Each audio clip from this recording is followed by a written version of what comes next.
لوگ قاری صہیب احمد میر محمدی صاحب کی کامیابیاں تو جانتے ہیں، لیکن وہ کون سی ایسی قیمت ہے جو آپ نے اس مقام تک پہنچنے کے لیے ادا کی اور لوگوں کو اس کا علم نہیں ہے؟ صرف اللہ کے فضل سے ہی ممکن ہو سکا۔ تو کیا حافظ قرآن پہ، عالم قرآن پہ ذمہ داری بڑھ جاتی ہے، یا اس کو یہ کہنا کہ تم حافظ قرآن ہو کر یہ کام کر رہے ہو یا عالم دین ہو کر یہ کام کر رہے ہو؟ تو بینگ اے انسان بھول تو کسی سے بھی ہو سکتی ہے، بلکہ اس کو اگر اس زاویے سے آپ سمجھنا چاہیں کہ 5 نمازیں روزانہ ہم پڑھتے ہیں اور جب سے ہوش سنبھالی ہے اس وقت سے پڑھ رہے ہیں پھر بھی بھول جاتے ہیں۔ اصول کی کتابوں میں ایک اصول لکھا ہے، الغنم بالغرم، جتنا بڑا انعام ملتا ہے چٹی بھی اتنی بڑی پڑتی ہے۔ کوئی قرآن کی وہ کون سی آیت ہے جس نے آپ کو کسی مشکل وقت میں سنبھالا، یا جب آپ پریشان یا فکر مند ہوتے ہیں تو اس آیت کو پڑھ کے آپ کی ہمت بڑھ جاتی ہے؟ قل لن يصيبنا إلا ما كتب الله لنا هو مولانا وعلى الله فليتوكل المتوكلون۔ السلام علیکم ورحمۃ اللہ وبرکاتہ، نحمد و نصلی علی رسولہ الکریم، اما بعد۔ الحمدللہ آج ایک دفعہ پھر آپ کے سامنے اذان پوڈ کاسٹ کے ساتھ حاضر ہیں، اور آج ہمارے ساتھ جو مہمان موجود ہیں، الحمدللہ یہ ہماری سعادت ہے کہ یہ مہمان ہمارے ساتھ جب سے ہم نے اذان سے ٹوٹ کا آغاز کیا، جب سے الحمدللہ ان کا دست شفقت ہمارے ساتھ ہے۔ کبھی ایسا نہیں ہوا کہ میں نے ان سے درخواست کی ہو کہ ہمیں آپ کا ٹائم چاہیے اور ہمیں ٹائم نہ ملا ہو، اور جب بھی ٹائم ملا الحمدللہ کبھی بھی ایسا نہیں ہوا کہ شیخ صاحب نے کبھی ہم سے یہ معاملہ ہوا ہو کہ وہ نہیں آ رہے یا انہوں نے کوئی پروگرام کینسل کر دیا ہو۔ اللہ کا شکر ہے کہ اللہ تعالیٰ نے ہمیں ایسے علماء مشائخ دیے ہیں کہ جن کی رہنمائی اور جن کی شفقت ہمارے لیے ہر وقت ساتھ رہتی ہے اور ہم اس سے بہت زیادہ فائدہ اٹھاتے ہیں۔ ہمارے آج کے جو مہمان ہیں وہ ہمارے شیخ قاری صہیب احمد میر محمدی حفظہ اللہ ہیں۔ شیخ صاحب کیسے ہیں آپ؟ خیریت سے ہیں؟ الحمدللہ، بہت خوشی ہو رہی ہے آپ کو اذان انسٹیٹیوٹ میں دیکھ کر ہمارے اس پروگرام میں۔ اللہ تعالیٰ آپ سب کی حفاظت فرمائے، اور جس مقصد کو لے کے آپ لوگ چل رہے ہیں اللہ تعالیٰ اس کو شرف قبولیت سے نوازے، آمین بلکہ ثمرآور بھی بنائے، آمین اور لوگ اس کے ساتھ جڑے۔ آمین۔ اذان کا نام ہی کتنا خوبصورت ہے، جس سے انسان اللہ ذوالجلال کی طرف بلاتا ہے، اور بلا شبہ ایک عبادت کے لیے بلانا ہے، اور ایک عبادات کو سمجھنے اور اس کے متعلقات کو سمجھنے کے لیے بلانا ہے۔ تو اللہ تعالیٰ آپ کے اس عمل کو شرف قبولیت سے نوازتے ہوئے میزان حسنات میں شامل فرمائے۔ جزاک اللہ خیر۔ شیخ، سوالات تو آپ سے بہت لوگ کرتے ہیں، انٹرویوز بھی آپ دیتے ہیں، لوگ آپ سے بات چیت بھی کرتے ہیں، لیکن میرے ذہن میں کچھ ایسے سوالات ہیں، میں چاہ رہا ہوں کہ وہ ایسے سوالات ہوں جو ذرا مختلف بھی ہوں، اور اس میں ہمارے لیے کچھ نہ کچھ سیکھنے کا سامان اور سب اسباب بھی موجود ہوں۔ جی، تو میں آپ کے ساتھ پہلا سوال جو میں آپ کے سامنے رکھوں گا یہ کہ شیخ، لوگ قاری صہیب احمد میر محمدی صاحب کی کامیابیاں تو جانتے ہیں، لیکن وہ کون سی ایسی قیمت ہے جو آپ نے اس مقام تک پہنچنے کے لیے ادا کی اور لوگوں کو اس کا علم نہیں ہے؟ پہلی تو گزارش یہ ہے کہ جو لوگ کامیاب ہوتے ہیں ان سے ہی ایسا پوچھنا چاہیے۔ ہم تو کامیابی پہ چل رہے ہیں، اور اللہ سے دعا کرتے ہیں کہ وہ کامیابی جو اللہ کی رضا کا باعث بنے، وہ کامیابی ہمیں حاصل ہو۔ آمین۔ لیکن یہاں 3 میں گزارشیں کرنا چاہوں گا۔ دنیا کے اندر جتنے لوگ بھی کسی بھی میدان میں کامیاب ہوئے ہیں، وہ صرف اور صرف اللہ ذوالجلال کی رحمت، اس کی عنایت اور اس کے فضل کی وجہ سے ہوئے۔ اور دوسری بات جو عموماً رہ جاتی ہے، اللہ ذوالجلال کے فضل و عنایت کے بعد اگر سب سے زیادہ کامیابیوں کو اپنی طرف لانے کا ایک پیکج ہے، وہ رسول اللہ صلی اللہ علیہ وآلہ وسلم نے اپنی زندگی میں صحابہ کو سکھایا، وہ ہے والدین اور اساتذہ گرامی کی دعا۔ سیدنا عبداللہ ابن عباس رضی اللہ تعالیٰ عنہ کے بارے میں آپ جانتے ہیں کہ صرف 16 سال کی عمر میں اتنے بڑے مفتی بن گئے کہ 65 سالہ صحابہ ان کا فتویٰ مانتے تھے۔ تو جب ان سے یہ سوال کیا گیا بما ادرکت العلم، آپ نے اتنی چھوٹی عمر میں اتنا بڑا علم آخر کیسے سیکھ لیا؟ تو ان کے جو 5 جوابات ہیں وہ میں بطور ہدیہ پیش کرنا چاہوں گا۔ انہوں نے بھی پہلی بات وہی کی کہ یہ صرف اللہ کے فضل سے ہی ممکن ہو سکا، اور دوسری بات اللہ کے رسول صلی اللہ علیہ وسلم نے دعا کی تھی۔ وہ استاد بھی تھے اور اللہ کے پیارے پیغمبر بھی ہیں، اور آپ نے سیدنا عبداللہ ابن عباس کے متعلق 4 دعائیں کی ہیں۔ اللہم علمہ القرآن، اے اللہ اسے قرآن سکھا دے۔ اللہم علمہ التأویل، اے اللہ اسے تفسیر کا علم سکھا دے۔ اللہم فقہہ فی الدین، اے اللہ انہیں دین کی گہری بصیرت عطا فرما۔ اور 2 مرتبہ اللہ کے رسول صلی اللہ علیہ وسلم نے ان کے لیے حکمت کی دعا کی۔ تو یہ دعا کتنی قیمتی ہے، شاید کہ میں اور آپ اس کی قیمت کو پہچان لیں تو کبھی پیچھے نہ ہٹیں۔ تو دعائیں جو ہوتی ہیں والدین کی اور اسی طرح اساتذہ گرامی کی، ان کی بہت قدر و قیمت ہے۔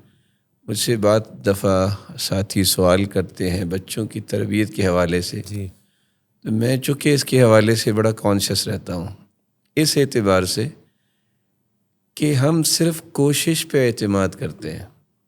جو دعا ہوتی ہے یہ ایک ایسا ہتھیار ہے کہ اللہ حضر الجلال کے پیغمبر نے کتنی خوبصورتی سے اس کو واضح کیا ہے کہ صرف جب انسان دعا کرتا ہے تو جو آسمان سے بلائیں آ رہی ہوتی ہیں، دعا اور بلا یہ آسمان کے درمیان ہی گتھم گتھا ہوتی ہیں اور قیامت تک اسے زمین پہ آنے نہیں دیتی۔ اللہ اکبر، سبحان اللہ، میں کبھی سبحان اللہ۔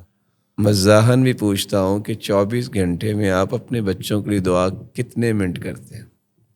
تو میرا نہیں خیال کہ اس کا کوئی جواب دے سکتا ہے کہ میں آدھ گھنٹہ دعا کرتا ہوں، لیکن میں اس میں یہ گزارش کرتا ہوں کہ آپ جب صبح اٹھتے ہیں، جب آنکھ کھلتی ہے، اور حدیث بھی کہتی ہے کہ سبحان اللہ والحمد للہ ولا الہ الا اللہ واللہ اکبر، اور دوسری روایت میں ولا حول ولا قوت الا باللہ کے بھی الفاظ ہیں، یہ پڑھ کے آپ جو بھی دعا کریں گے وہ رد نہیں ہوتی۔ تو آپ وہاں اپنے لیے، اپنے والدین کے لیے اور اولاد کے لیے ضرور دعا کریں کہ اللہ تعالیٰ انہیں علماء بنائے، امت کا سرمایہ بنائے، اور وہ عضو نافع بنائے معاشرے میں کہ لوگوں کے لیے اللہ تعالیٰ انہیں مشر راہ بنائے۔ تو اللہ کے فضل اور اس کی عنایت کے بعد، والدین اور اساتذہ کی دعاؤں کے بعد، تیسری بات جو ہے وہ کچھ انسان کو خود بھی کرنا پڑتا ہے، اور وہ عبداللہ ابن عباس نے ہماری رہنمائی کی ہے۔ وہ کہتے تھے بلسان سؤول وبقلب عقول، جس چیز کی مجھے سمجھ نہیں آتی تھی میں سوال کر لیتا تھا، اور جس چیز کے بارے میں سن لیتا تھا صرف سنتا نہیں تھا، اس کو دل میں جگہ دیتا تھا۔ تو جب تک آپ سننے کے ساتھ ساتھ اہتمام نہیں کرتے کہ آخر یہ قرآن کی بات ہے، حدیث کی بات ہے، یہ صحابہ کی بات ہے، اس وقت تک وہ آپ کے اوپر اثر انداز نہیں ہوتے۔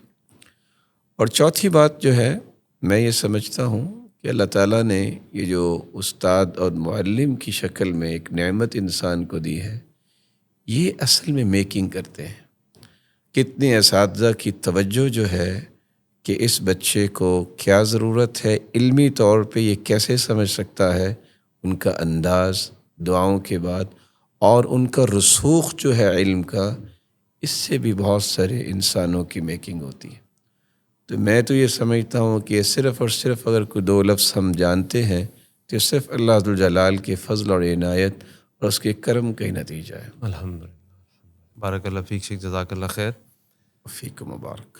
شیخ تھوڑے سے سوالات میں آپ سے بولے کروں گا کہ جو ہمارے لیے بہت، جس کی ہمیں ضرورت ہے رہنمائی کی، اور ہم جب معاشرے میں لوگوں کے ساتھ بیٹھ رہے ہوتے ہیں، دیکھ رہے ہوتے ہیں، اپنے بچوں کے ساتھ بھی معاملات ہوتے ہیں، تو کہاں ہم اپنی اصلاح کر سکتے ہیں، کیسے کر سکتے ہیں؟ مثال طور پہ ایک ہم دیکھتے ہیں معاشرے میں، کبھی ہم سب انسان ہیں، ہم سے غلطیاں ہوتی ہیں، اس معاشرے کا حصہ ہیں، لیکن کبھی کوئی انسان اگر کوئی غلطی کرتا ہے، لوگ اس کو دیکھتے ہیں تو کہتے ہیں بھائی تم حافظ قرآن ہو، تم یہ کام کیسے کر رہے ہو؟ تو میرا سوال یہ ہے کہ اگر وہ حافظ قرآن تو ہے لیکن اس معاشرے کا حصہ بھی ہے، تو کیا حافظ قرآن پہ، عالم قرآن پہ ذمہ داری بڑھ جاتی ہے، یا اس کو یہ کہنا کہ تم حافظ قرآن ہو کر یہ کام کر رہے ہو یا عالم دین ہو کر یہ کام کر رہے ہو، یہ بات صحیح ہے، یا اس کو ہم کہیں کہ بھئی تم بھی معاشرے کا حصہ ہو، یا اس کی کیا ذمہ داری بڑھ جاتی ہے؟ اس ضمن میں 3 گزارشیں پیش کرنا چاہوں گا۔ سیدنا عبداللہ ابن عباس رضی اللہ تعالیٰ عنہ سے امام طبری ایک روایت لائے ہیں، وَمَا سُمِّيَ الْإِنسَانُ إِلَّا لِنَسْيِهِ، انسان کو انسان اسی لیے کہا جاتا ہے کہ وہ بھول جاتا ہے، اور قرآن نے اس بات کی گواہی دی ہے کہ ابو البشر سیدنا آدم علیہ الصلاۃ سے بھی بھول ہوئی۔ تو بینگ اے انسان بھول تو کسی سے بھی ہو سکتی ہے، بلکہ اس کو اگر اس زاویے سے آپ سمجھنا چاہیں کہ 5 نمازیں روزانہ ہم پڑھتے ہیں اور جب سے ہوش سنبھالی ہے اس وقت سے پڑھ رہے ہیں، پھر بھی بھول جاتے ہیں۔ تو اگر عبادت جو انسان کی زندگی کا حصہ بن چکی ہوتی ہے اس پہ بھول ہو جاتی ہے، تو کسی بھی جگہ پہ کسی کا بھی بھول جانا اس کا امکان موجود ہے۔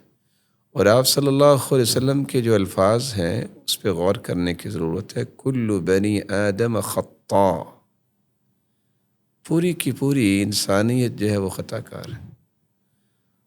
وخیر الخطائین التوابون، وخیر الخطائین التوابین، یہ جو 7 خوشخبری آ گئی ہے کہ بھول جانے والا، غلطی کرنے والا اگر توبہ کر لے تو بہترین انسان بن جاتا ہے۔ تو پہلے تو اللہ تعالیٰ نے انسان کو جو پیدا کیا ہے اس کی زندگی کے زاویوں کو سیٹ کیا ہے، اس میں یہ گنجائش ہے کہ وہ بھول سکتا۔ دوسری بات یہ یاد رکھنے والی ہے کہ عام انسان اور پڑھا لکھا انسان، جس طرح اس کے لیول میں فرق ہے، قُلْ هَلْ يَسْتَوِي الَّذِينَ يَعْلَمُونَ وَالَّذِينَ لَا يَعْلَمُونَ، تو جس طرح جاننے والا اور نہ جاننے والا برابر نہیں، اسی طرح اس کے جو اعمال اس کا ویٹیج بھی ایک جیسا نہیں ہوتا۔ اگر تو ایک غلطی جس کے انسانی زندگی سے اس زاویے میں تعلق ہے کہ فطرتی بات تھی ویسے بھول گیا، وہ غلطی تو اتنا وزن نہیں رکھتی۔ لیکن اگر ایک ایسی غلطی ہے کہ اس کے بارے میں اس نے توجہ ہی نہیں آج تک دی، یا یہ ہے کہ وہ اس کو غلطی سمجھتا ہی نہیں ہے، یا اللہ نہ کرے وہ استحلال کا عقیدہ رکھتا ہے کہ اس کو حلال سمجھ بیٹھتا ہے، تو اس کو تو غلطی بھی نہیں کہیں گے، کیونکہ آپ کے علم میں ہے شراب نوشی کبیرہ گناہ ہے۔ لیکن اگر شراب نوشی کا کوئی حلال سمجھتا ہے تو علماء یہ کہتے ہیں وہ تو کفر کے دائرے میں چلا جائے گا۔ گناہ کا ہونا یہ ایک الگ بات ہے، لیکن گناہ کو جائز سمجھنا یہ بہت بڑی بات ہے۔ اس لیے یہ جو حافظ قرآن ہو یا قاری قرآن ہو، جب ہم یہ مانتے ہیں کہ ان کا لیول بڑا ہے، تو پھر ان کو اپنی زندگی کے زاویوں کو اور بہتر کرنے کی ضرورت ہے، کیونکہ اب اللہ تعالیٰ نے انہیں جب یہ شان دی ہے تو یہ اصول کی کتابوں میں ایک اصول لکھا ہے، الغنم بالغرم، جتنا بڑا انعام ملتا ہے چٹی بھی اتنی بڑی پڑتی ہے۔ اس کو سادہ الفاظ میں اگر آپ سمجھنا چاہیں، MNA یا MP لوگ بناتے ہیں، لوگ دیکھ رہے ہوتے ہیں کہ 5 لاکھ کا ہار پہن رہا ہے، لیکن اگلے 3 دن میں صرف اس کو 10 لاکھ کی چائے پلانی پڑتی ہے۔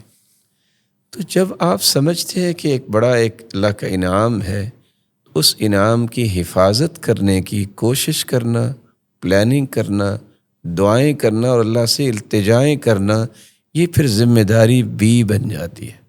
لیکن اس کا یہ قطعاً مقصد نہیں، جو تیسری بات ہے، کہ آپ اگر کسی کو ریئلائز کروانا چاہتے ہیں کہ آپ سے خطا ہوئی تو آپ ڈائریکٹ اس بات پہ آ جائیں جو اللہ نے فضل اس کو عطا کیا۔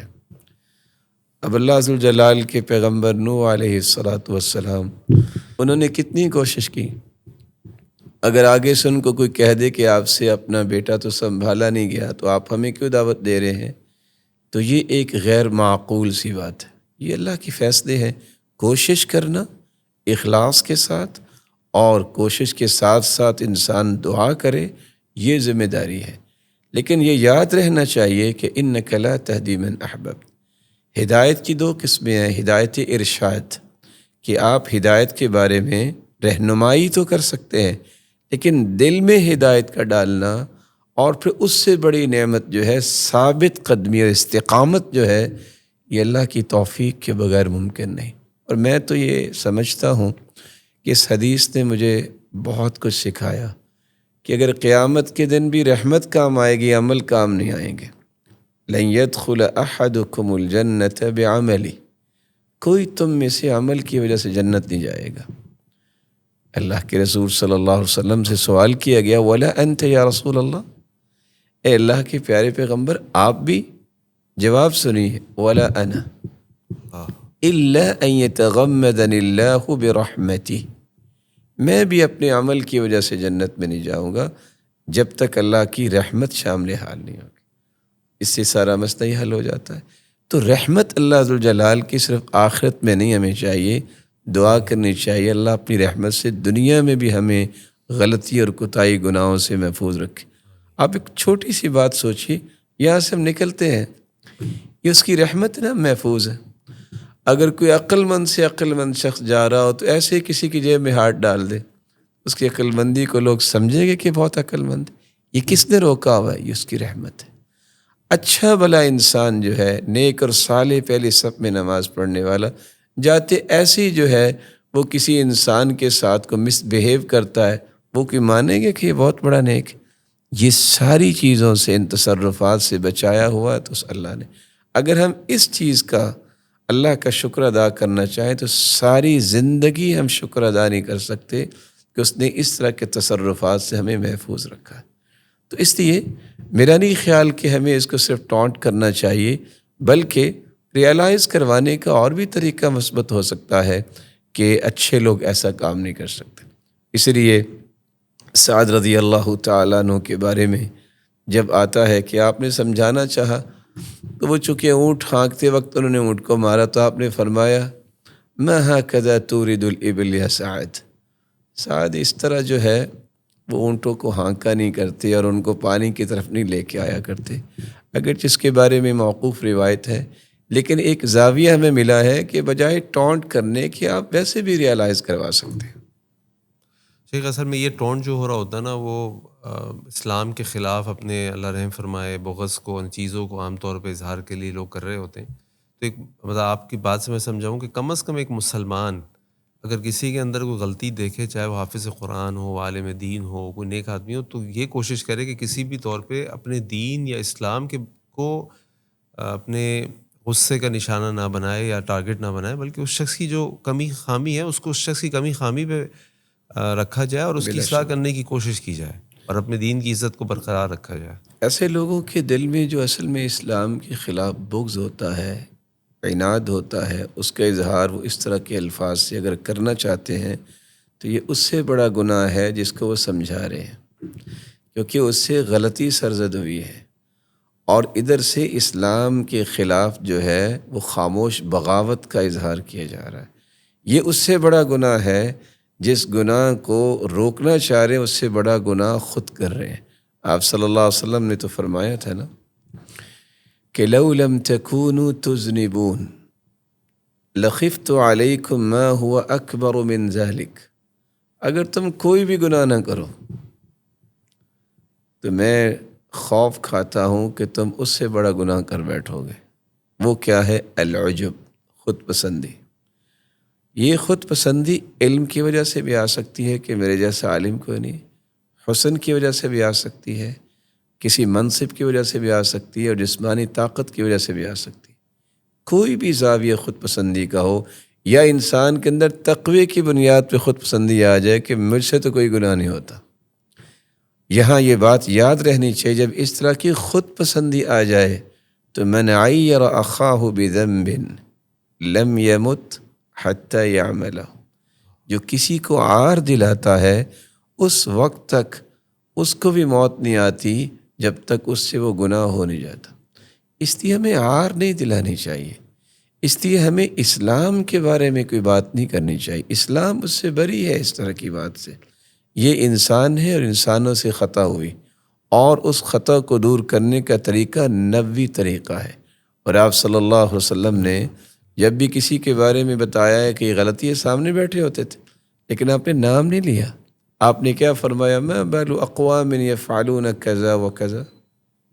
یہ جو ننگی جرا کرنے کا مزاج بن چکا ہے، بس تو تڑک کے طریقے کو اختیار کرنے کا، تو اللہ کے رسول نے سکھایا ہی نہیں، بلکہ فرمایا لوگوں کو کیا ہے وہ اس طرح کرتے ہیں.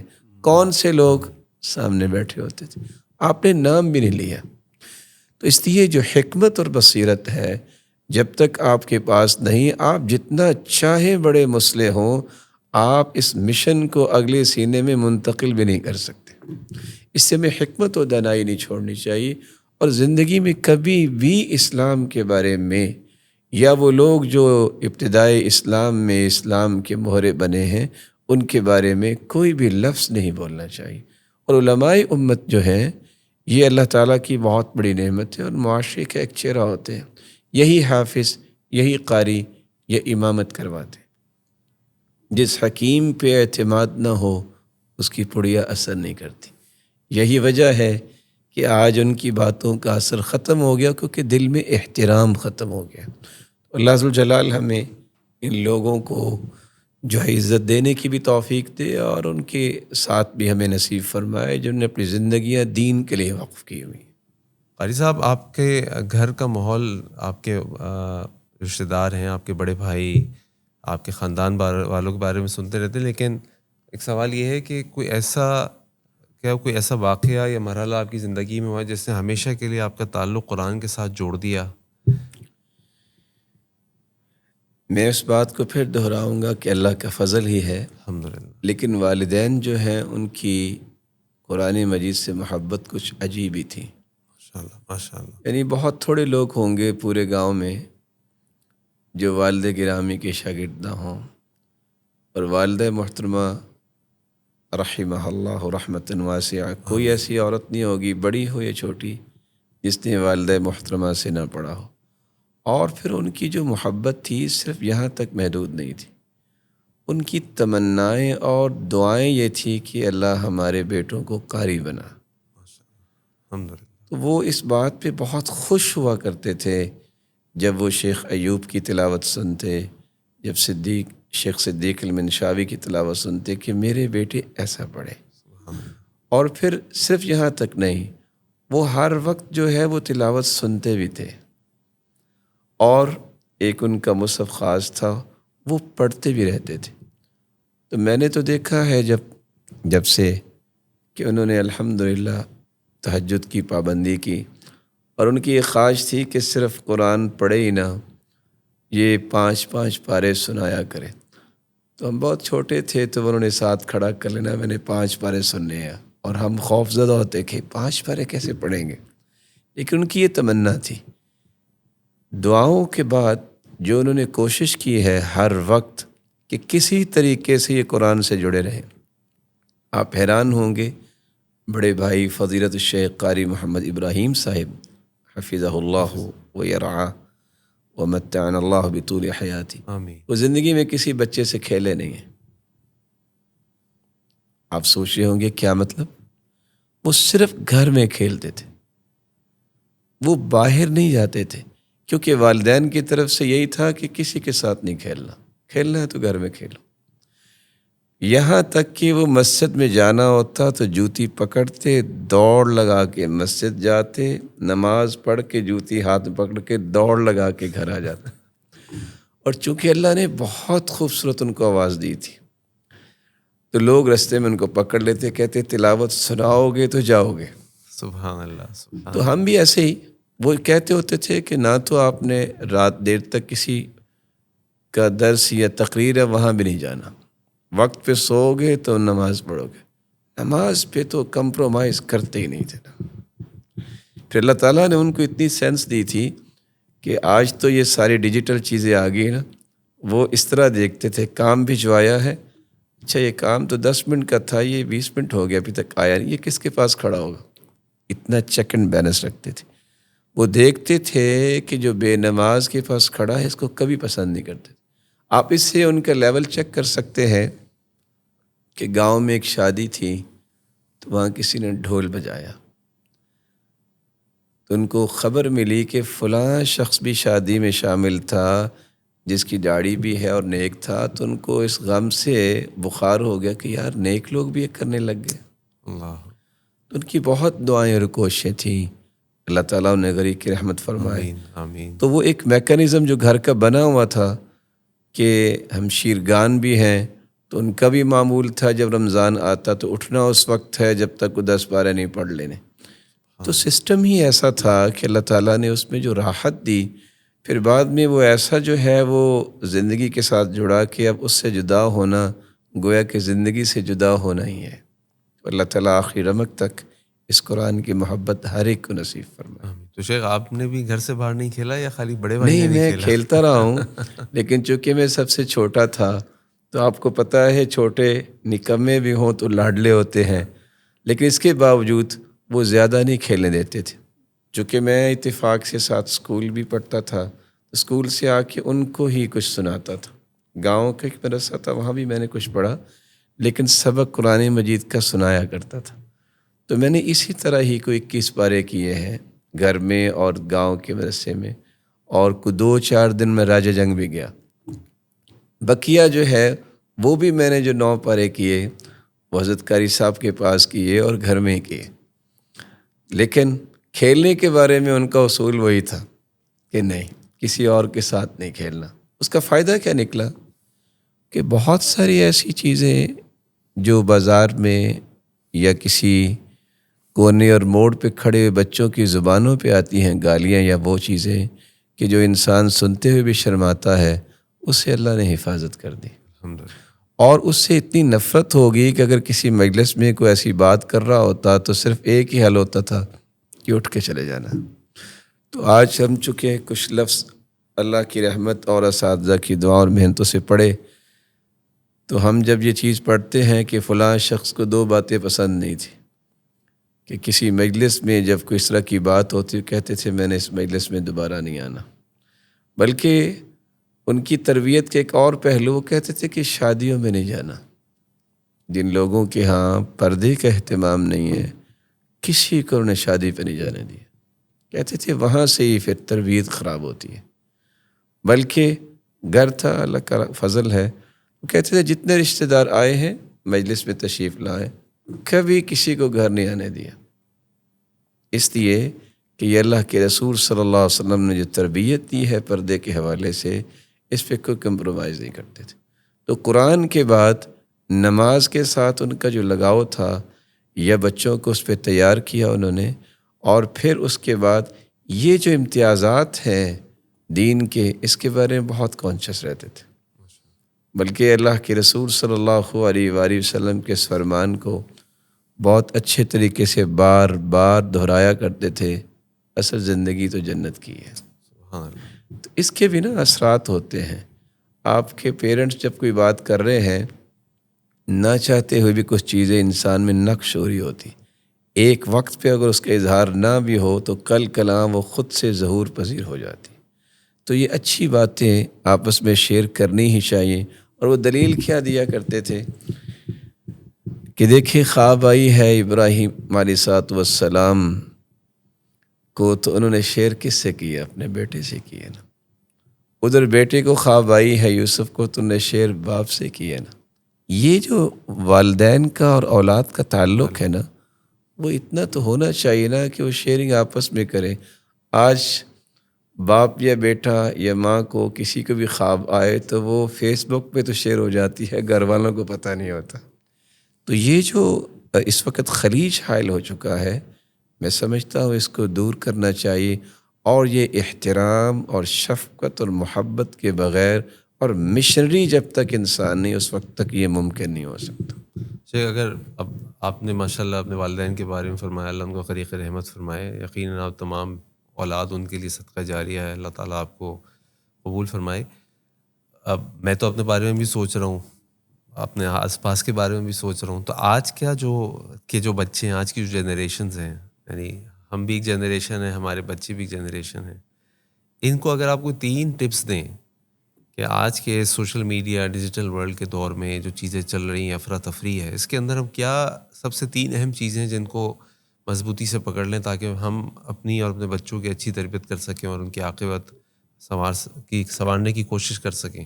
ان 3 چیزوں میں بنیادی طور پہ اگر والدین اس بات میں کامیاب ہو جائیں کہ ہم نے ان کی عبادات میں کوئی کمپرومائز نہیں کرنا، تو حدیث کی الفاظ ہے، جب ایک شخص نے آ کے کہا فلاں نماز بھی پڑھتا ہے تو اس نے تو چوری کی ہے، فرمایا اگر وہ نماز کی پابندی کرے گا سینہاہ ما تقول، تو یہ کل کو اس نماز کی وجہ سے اس برائی سے بھی بچے گا۔ ان الصلاۃ تنہی عن الفحشاء والمنکر، برائی کا تذکرہ بعد میں ہے، فحاشی کا تذکرہ پہلے۔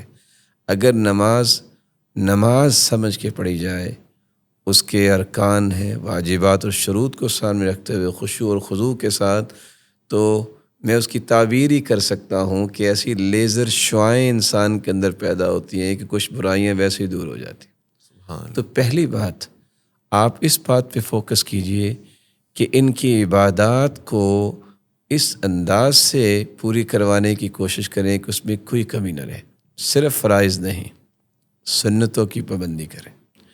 دوسری بات یہ ہے کہ اگر آپ اس بات پہ کامیاب ہو جائیں بچوں کو کہ صبح و شام کے اذکار جو ہیں یا چلتے پھرتے اللہ کا نام لینا، اس سے بھی بہت ساری برائیاں کیا بہت سارے نقصانات سے بھی اولاد کو آپ محفوظ کر سکتے ہیں۔ اور ذکر کو ہم صرف اجر کے لیے سمجھتے ہیں، جبکہ میرا یہ کہنا ہے کتابیں پڑھنے کے بعد اور خصوصاً احادیث پڑھنے اور پڑھانے کے بعد کہ ذکر جو ہے یہ آپ کے اندر ایک ایسی قوت پیدا کرتا ہے جس کو بعض نے ملکوتی قوت لکھا ہے، کہ اس ذکر کی وجہ سے آپ جو ہیں سکڑ جاتے ہیں، گناہ کی سوچ اور گناہ کی طرف جانے سے آپ کے قدم نہیں اٹھتے۔ اس لیے آپ صلی اللہ علیہ وآلہ وسلم کے صحابی سیدنا ابوبکر صدیق رضی اللہ تعالیٰ نے سچ کہا تھا، ان الرجل لیہم بالذنب فیذکر اللہ فیدع، بندہ گناہ سوچتا ہے، کرنے کی تیاری کرتا ہے، اللہ کے ذکر کی وجہ سے وہ چھوڑ دیتا۔ کیوں؟ اسے پھر اللہ ذو الجلال اپنی مراقبت اور حفاظت میں لے لیتے۔ اور تیسری بات ہے ان کو مستقل ان کے لیے دعا کرنا اور تنبیہ کرنا اور کسی طریقے سے انہیں علماء کے ساتھ جوڑنا۔ یہ جو اچھی مجلس ہوتی ہے، سیدنا عمر رضی اللہ تعالیٰ عنہ فرمایا کرتے تھے بعض لوگ جو ہیں پہاڑوں جتنے گناہ سر پہ لے کے آتے ہیں، نیک لوگوں کی مجالس میں پہنچتی ہیں، سارے گناہ معاف کر کے چلے جاتے ہیں۔ تو میں اس کی تعبیر یہ کرتا ہوں کہ وہ پہاڑوں جیسے اشکالات اور شبہات اپنے سینے میں لے کے آتے ہیں نوجوان، کسی عالم جو راسخ فی العلم والعمل ہے اس کے پاس بیٹھنے سے بالکل صاف تختی بن کے واپس جاتا ہے اور آئندہ سے پلاننگ کرنا شروع کر دیتا ہے۔ اگر ان 3 باتوں کو فوکس کر لیں تو اللہ کی رحمت اور اس کے فضل و عنایت کے بعد آپ اپنے بچے کو ڈی ٹریک ہوتا نہیں دیکھیں گے۔ اور دعا کے بارے میں سلف نے بھی دعائیں کی، میں چاہوں گا کہ ایک دعا جو ہے بطور ہدیہ پیش کر دوں۔ آپ یہ کیوں نہیں دعا کرتی اللہم اجعل اولادی ابرارا صالحین اتقیاء مصلحین متقنین محسنین علماء ربانیین۔ اب یہ الفاظ تو قریب ان کا معنی کیا ہے؟ اے اللہ میری اولاد کو ابرارا نیکیاں کرنے والے بنا، صالحین ان کے اندر صلاحیت بھی ہو نیکی کی بھی اور دنیا میں رہنے کی بھی صلاحیت ہو، صلاح اس کے اندر آئے۔ بعض لوگ نیک ہوتے ہیں لیکن صالحیت کے ساتھ ساتھ صلاح نہیں ہوتی، ان کی صلاحیت نہیں ہوتی۔ اتقیاء ایسی ان کے اندر اصلاح ہو کہ تقوی ان پہ غالب ہو۔ متقنین مصلحین اصلاح کرنے والے بھی ہوں، جب ان کی اصلاح ہوگی تو آگے اصلاح کریں گے۔ پھر وہ اصلاح کرنے میں بھی ایکسیلنس کے درجے پہ ان کے اندر یہ صلاحیت ہو، اتقان ہو علمی طور پہ۔ اور ایک لفظ میں نے بولا ہے محسنین، علمی صلاحیت آئے، مالی صلاحیت آئے، جسمانی صلاحیت آئے، منصب کی صلاحیت آئے، بہت سارے فتنے گھیراؤ کرتے ہیں۔ تو اے اللہ ان کی سوچ سے لے کے عملی رویوں تک ان کو پاکیزہ بنا، اور علماء ربانیین، ان کا شمار علماء ربانیین میں کر دیں تو آپ دعا کرتے رہیں، مالک الملک والدین کی دعاؤں کو رد نہیں کرتے۔ حدیث بالکل واضح ہے، ثلاث دعوات یستجاب لہن لا شک فیہن، 3 دعاؤں کی قبولیت میں شک نہیں ہے۔ دعوت الوالدی لولدی، جو والدین اپنی اولاد کے لیے دعا کرتے ہیں۔ میں تو کہتا ہوں کہ بد دعا بھی جو ہے وہ بھی رد نہیں ہوتی، وہ بھی حدیث میں آتا ہے، دعوت الوالدی علی ولدی۔ بلکہ امام ابن جنی کا قصہ ہے، ان کی والدہ نے جب دیکھا کہ بیٹے نے ایک چڑیا کے پاؤں پہ رسی باندھی تو وہ کسی سوراخ میں گئی، تو اس نے زور سے اس کو کھینچا تو اس کی ٹانگ کٹ گئی۔ تو ماں اتنی پریشان ہوئی تو اس کی زبان سے یہ الفاظ نکلے، قطع اللہ رجلک کما قطعت رجلہا۔ تو نتیجتاً ابن جنی جب بڑے ہوئے تو بیمار ہوئے تو واقعتاً ان کی ٹانگ کٹ گئی، اور اس وقت ان کو یاد آیا کہ میری ماں نے بد دعا دی تھی۔ اور جریج کا قصہ تو مشہور ہی ہے۔ اس لیے والدین کی دعائیں بھی بہت کام کرتی ہیں اور بد دعائیں بھی بہت کام کرتی ہیں۔ بد دعاؤں سے بچنا چاہیے اور دعائیں دینی چاہیے۔ بارک اللہ فیک، بارک اللہ فیک شیخ، جزاک اللہ خیر۔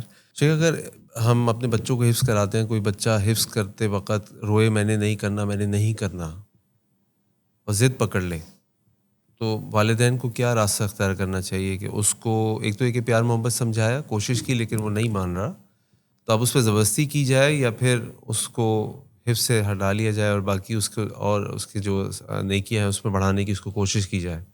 اس کے بارے میں بھی میں 3 مشورے دے سکتا ہوں۔ سب سے پہلا مشورہ تو یہ ہے کہ لا اکراہ فی الدین۔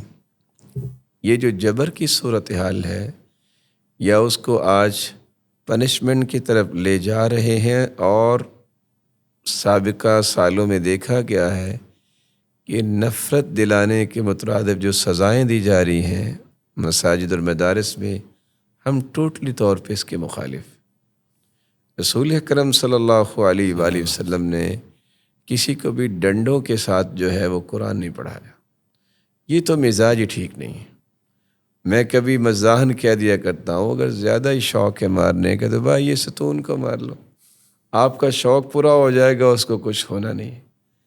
بچے جو ہیں، امام غزالی کہتے ہیں جوہرۃ ساذج، یہ ایسے جوہر ہیں بالکل صاف تختی ہے، جو نقش کریں گے اس پہ نقش ہو جائے گا۔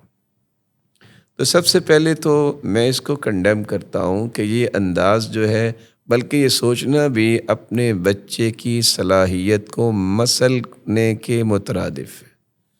ہاں، ادب سکھانا، سرزنش کرنا والدین اور اساتذہ کی ذمہ داری ہے، اور ادب سکھانا ہی پڑتا ہے۔ اس لیے عربوں کی ایک مثال ہے، الضرب للصبیان کالماء فی البستان، کہ یہ معمولی سی نوک پلک درست کرنے کے لیے والدین کی ہیبت تو ہونی چاہیے اور اساتذہ کی ہیبت تو ہونی چاہیے۔ جس طرح پانی جو ہے وہ درختوں کی آبیاری کے لیے بہت ضروری ہے، اس طرح یہ تادیب بھی بہت ضروری ہے۔ اب سوال باقی رہ گیا کہ اب اس کو چھڑا لیں یا یہ ہے کہ جاری رکھیں، رونا دیکھتے رہیں۔ اس سے بڑی سعادت کیا ہے کہ میرا اور آپ کا بیٹا حافظ بن جائے۔ اگر مجھے پوری دنیا کی منت کر کے اور ان کو جتنا وہ مال چاہتے ہیں دے کے جنت میں سر پہ تاج آ جائے تو میں آج تیار ہوں گا نا۔ وہ تاج جس کی روشنی سورج سے زیادہ ہے، اس بچے کے سر پہ تاج اور اپنے سر پہ تاج سجانے کے لیے کیا میں وہ سارے کے سارے زاویے اختیار نہیں کر سکتا جو آج کل میں نفسیات کے لوگ بتاتے ہیں؟ ان کو پیار سے ان کو ہدیہ دے دیں، ان کے ساتھ کو وعدہ کر لیں، ان کو کسی بھی طریقے سے کنونس کریں کہ اس سے بڑا انعام کوئی نہیں ہے۔ تو بجائے اس کے کہ آپ وہ راستہ ہی چھوڑ دیں کہ چونکہ وہ رو رہا ہے، چونکہ وہ مان رہا ہے، اس کو اس لیے بچہ کہتے ہیں کہ وہ بچہ ہے۔ اگر ہم بھی بچوں کے ساتھ بچے ہی بن جائیں کہ وہ نہیں ہے تو ٹھیک ہے، تو آپ کل کو نماز پہ بھی کمپرومائز کریں گے، آپ کل کو بڑی بڑی بات پہ بھی کمپرومائز کریں گے۔ اس موقع کی طرف نہ جائیے، بلکہ اس کو 2 سے 4 سے 6 منٹ روئے گا، کیا کرے گا؟ اس کو قائل کیجئے، اس کو پیار دیجئے، اس کو شفقت دیجئے، اس کو محبت دیجئے، اور اس کو کہیے کہ آؤ آپ میرے ساتھ، میں بھی آپ کے ساتھ پڑھتا ہوں۔ ایک نہیں دسیوں طریقے اس وقت موجود ہیں بچے کو قائل کرنے کے، آپ اسے اختیار کیجیے۔ ان میں سے ایک طریقہ اللہ کے رسول صلی اللہ علیہ وسلم نے بھی صحابہ کرام کو سکھایا کہ اگر یہ کرو گے تو میں آپ کو انعام دوں گا۔ آپ نے گھڑ دوڑ میں بھی آپ نے کہا، آپ نے بغیر گھوڑے کے خود سے دوڑنے پہ بھی بچوں کو کہا کہ اگر آپ دوڑ کے آؤ گے تو اس کو یہ انعام ملے گا۔ آپ اس کو تحفیظات کے ساتھ جوڑ دیں۔ تحفیظات اٹ مینس کہ کوئی بھی ایسا ہدیہ، ایسا گفٹ یا انعام کے ساتھ جوڑے، اور یہ بچوں کی نیچر ہے کہ وہ اس چیزوں پہ خوش بھی ہوتے ہیں۔ تیسری بات یہ ہے کہ میدان کو چھوڑنے کی بجائے اس کو قائل کرنے کے ساتھ آپ اپنی دعا کا دورانیہ تھوڑا سا بڑھا دیں، اور کسی نیک انسان سے بھی دعا کریں۔ ویسے تو کسی حدیث میں نہیں ہے، لیکن بعض لوگوں نے، علماء نے تجربہ کیا ہے۔ یہ سورۃ آل عمران کی جو 31 نمبر آیت ہے، ویسے تو سارا قرآن ہی شفا ہے، یہ پڑھ کے آپ بار بار دم کریں، اور خصوصاً سورۃ الفاتحہ، اور وہ دم جو سیدنا ابراہیم اپنے بیٹوں کو کیا کرتے تھے، اور اللہ کے رسول کو جبریل سکھانے آئے جب سیدنا حسن و حسین جنت کے شہزادے بیمار تھے، تو آپ نے آ کے پوچھا جبریل امین نے کہ ارا فی وجہک الغم، اے اللہ کے پیغمبر آج میں آپ کو پریشان دیکھ رہا ہوں۔ کہا یہ دونوں پھول تو بیمار ہیں۔ تو کہا میں اس لیے آیا ہوں، آپ ان کو دعا کی، ان کو دم کیجئے، اعیذکما بکلمات اللہ التامہ من کل شیطان وہام ومن کل عین لام۔ والدین اس زاویے کو آج چھوڑ دیتے ہیں۔ مجھے یہ بتائیے کہ اگر 25 کروڑ لوگ یہاں رہتے ہیں اس وطن عزیز میں، کتنے لوگ صبح و شام اپنے بچوں کے لیے دعا یا دم کرتے ہیں؟ دعا بھی کچھ کرتے ہوں گے، دم کتنے لوگ کرتے ہیں؟ یہ چیزیں بچوں کو نظر بد سے بھی بچاتی ہیں، اور نظر بد جو ہے یہ ایک بات بڑی گہری ہے، صرف انسانوں کی نہیں لگتی، بری نظر جنوں کی بھی ہوتی ہے۔ اچھا، اس کی کیا دلیل ہے؟ حدیث میں آتا ہے، رسول اکرم صلی اللہ علیہ وسلم نے فرمایا، ستر ما بین اعین الجان والانس، جب ہم لباس اتارتے ہیں اگر بسم اللہ پڑھ کے نہیں اتارتے تو جن بھی دیکھتے ہیں، اور ان کی بھی بری نظر لگ سکتی ہے۔ اس لیے اپنے بچوں کی جہاں آپ صبح و شام خوراک کا خیال کرتے ہیں، تو ان کی خوراک کے ساتھ ساتھ روحانی غذا کی حفاظت کرنا بھی ضروری ہے۔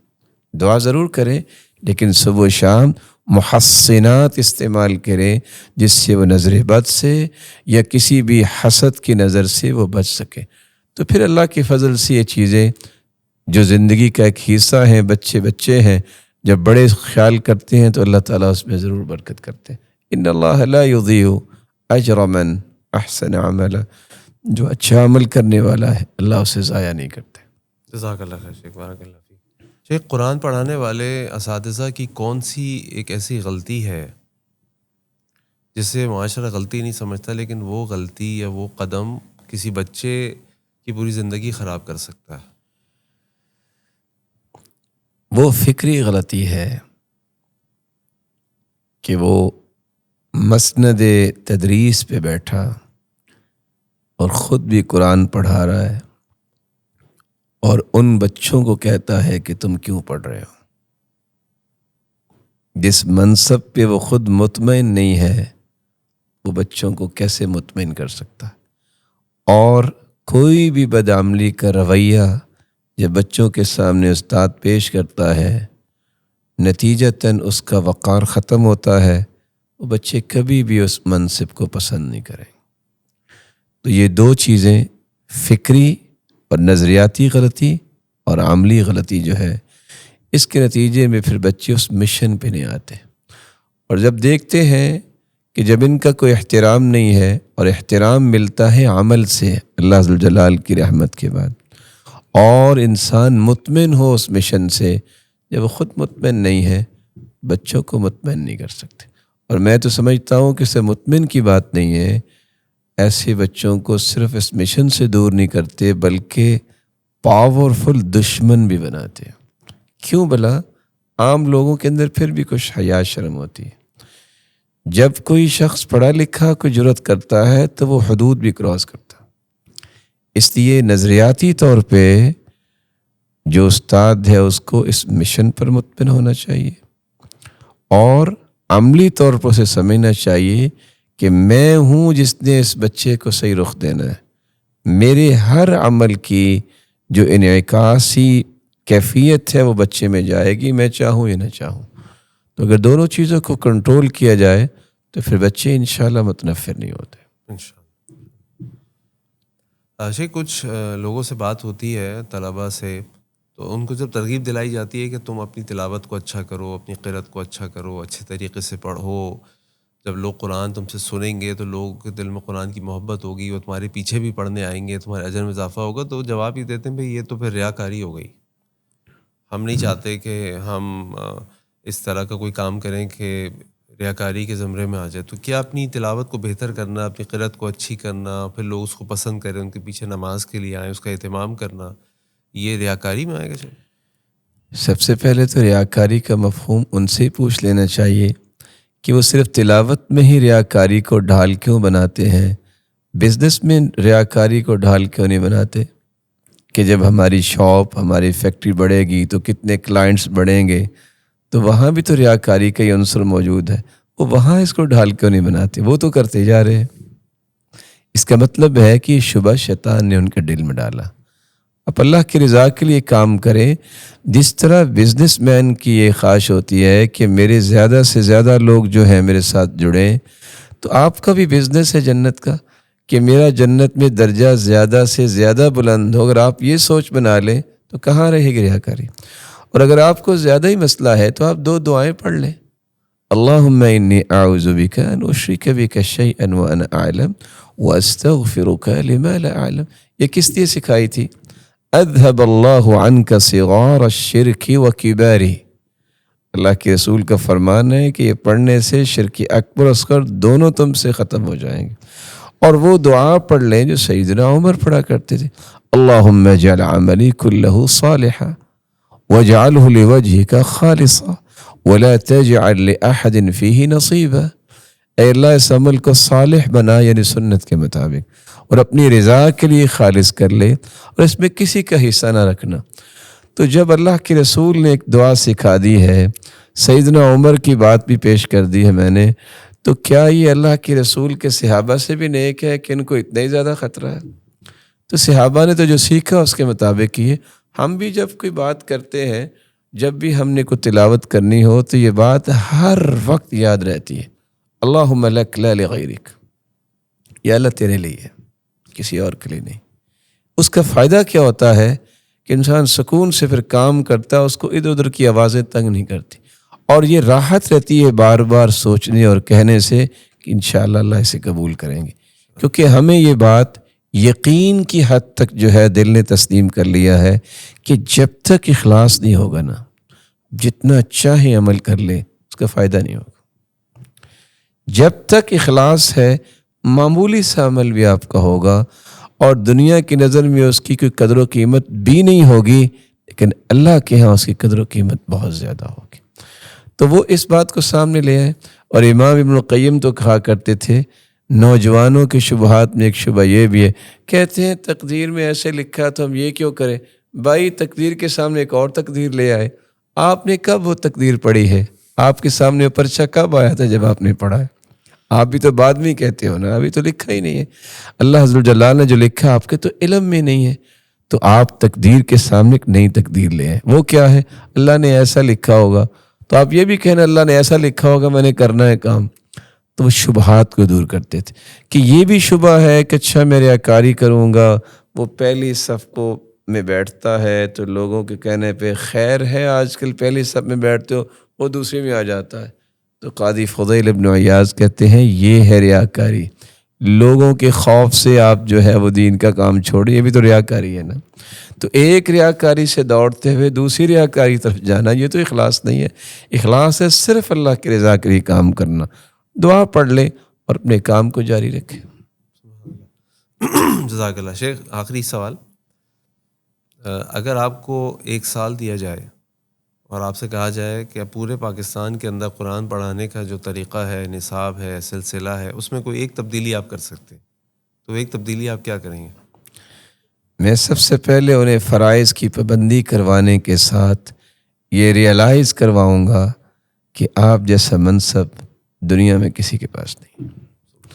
یہ نظریات ان کے درست ہو جائیں اور اس بات پہ مطمئن ہو جائیں کہ ہم واقعی اللہ تعالیٰ کے اس فضل کے سائے تلے ہیں جو عام لوگوں کو میسر نہیں ہے، تو باقی ساری چیزیں درست ہو جائیں گی انشاءاللہ۔ جزاک اللہ۔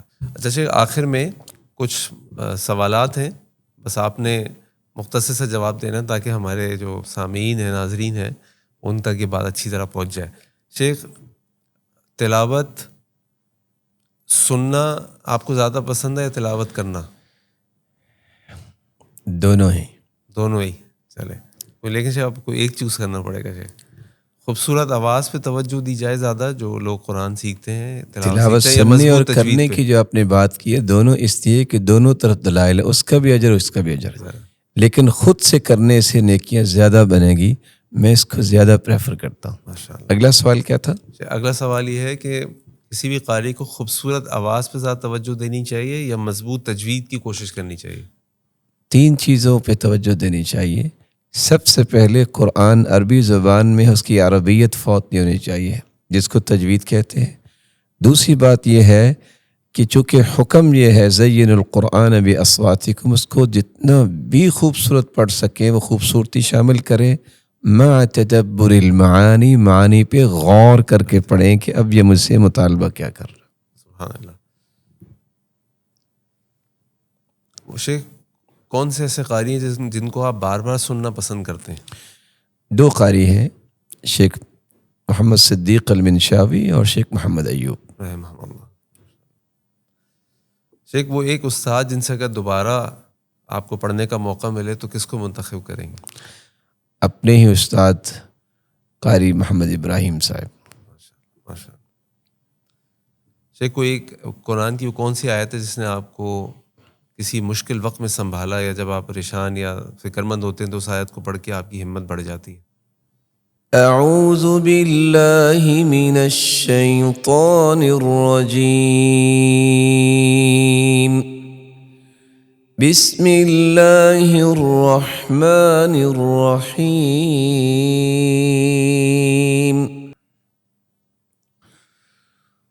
قل لن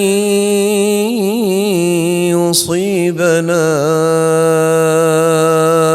إلا ما كتب الله لنا هو مولانا وعلى الله فليتوكل المتوكلون۔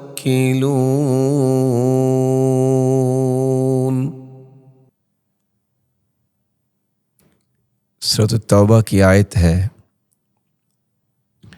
اس میں اللہ عز و جلال نے اس بات کا تذکرہ کیا ہے کہ جو بھی کچھ ہوا ہے یہ اللہ نے لکھا ہوا تھا، لیکن ہوا مولانا، وہ ہمارا مولا ہے، وہ ضائع نہیں ہونے دے گا۔ اس کی حکمت ہے جس کو میں نہیں سمجھ رہا، میں اپنے بارے میں اتنا نہیں جانتا جتنا میرا رب جانتا ہے، اور جو اس نے فیصلہ کیا وہ میرے لیے بہتر ہے۔ سبحان اللہ، سبحان اللہ۔ شیخ، زندگی کی وہ ایک نعمت جس کا آپ سمجھتے ہیں کبھی شکر ادا نہیں کر سکتے، وہ ہے قرآن مجید، جس کے میں واقعتاً شکر ادا نہیں کر سکتا۔ الحمدللہ۔ شیخ، کوئی ایک ایسی عادت جو آپ اپنے اندر سے نکالنا چاہتے ہو؟ اس طرح کی تو بہت ساری چیزیں ہیں کہ سستی نکل جائے اور کمی نکل جائے، تاکہ جو وقت معمولی سا بھی ضائع ہوتا ہے وہ دین پہ لگ جائے۔ الحمدللہ، الحمدللہ۔ اچھا شیخ، اس کے ساتھ آج نے اس پوڈ کاسٹ کا اختتام کرتے ہیں، لیکن آخر میں آپ سے درخواست یہ کریں گے کہ اذان انسٹیٹیوٹ کے لیے اگر آپ کا کوئی پیغام، ہمارے لیے کوئی نصیحت ہے، اور جو ہمارے اسٹوڈنٹس ہیں، ہمارے اٹینڈیز ہیں، ان کو آپ اذان کے اعتبار سے، اذان انسٹیٹیوٹ کے اعتبار سے کوئی پیغام دینا چاہیں تو ہمارے لیے بڑا انشاءاللہ سعادت ہوگی۔